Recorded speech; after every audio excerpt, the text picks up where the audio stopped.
Très bien, maintenant nous allons voir comment nous pouvons utiliser les autosélecteurs.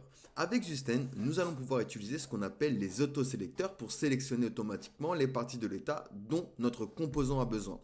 Ça signifie que votre composant donc, ne va recevoir que les parties de l'état dont il a besoin. Et ça peut améliorer donc les performances en évitant donc tout ce qui est rendu inutile.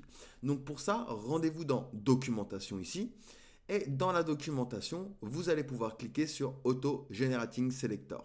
Et ici, il vous donne directement le code qui est en TabScript, d'accord? Donc vous pouvez le récupérer comme ceci. Hop, on va faire un copier et on va venir donc le coller dans notre store. Donc ici, tac, on le colle directement ici. Donc ce que je vais faire, hop, c'est que je vais simplement hop, me faire un petit peu de ménage pour bien que les imports soient ensemble. Et donc, on va utiliser cette variable pour créer donc des sélecteurs automatiques. Et pour ça, il va falloir donc se retrouver en bas. Hop.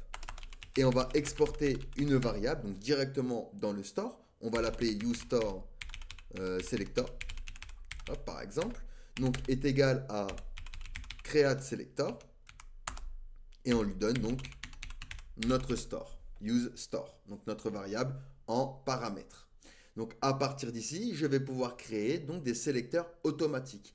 À la place dans mon app.tsx d'appeler ceci, eh ben, on va pouvoir donc, hop, pour premier lieu, s'appeler notre fonction, donc useStoreSelector.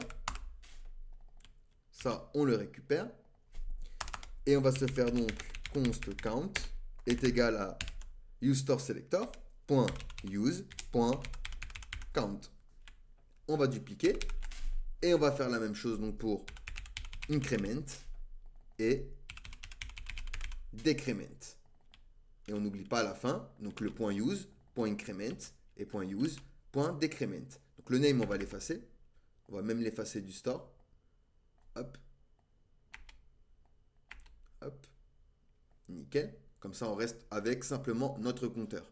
Donc maintenant, j'ai utilisé les sélecteurs automatiques pour sélectionner simplement les éléments dont j'ai besoin. Donc si je retourne dans mon application, j'ai bien mon application avec du coup mes fonctions qui fonctionnent. D'accord? Je peux incrémenter et décrémenter comme ceci. Donc voilà comment on peut utiliser donc les auto-generating selectors, donc les sélecteurs automatiques de Zusten qui va vraiment améliorer les performances et éviter donc tout ce qui est rendu inutile. Allez, posez-moi des questions si vous en avez, sinon nous allons pouvoir passer du coup à la suite.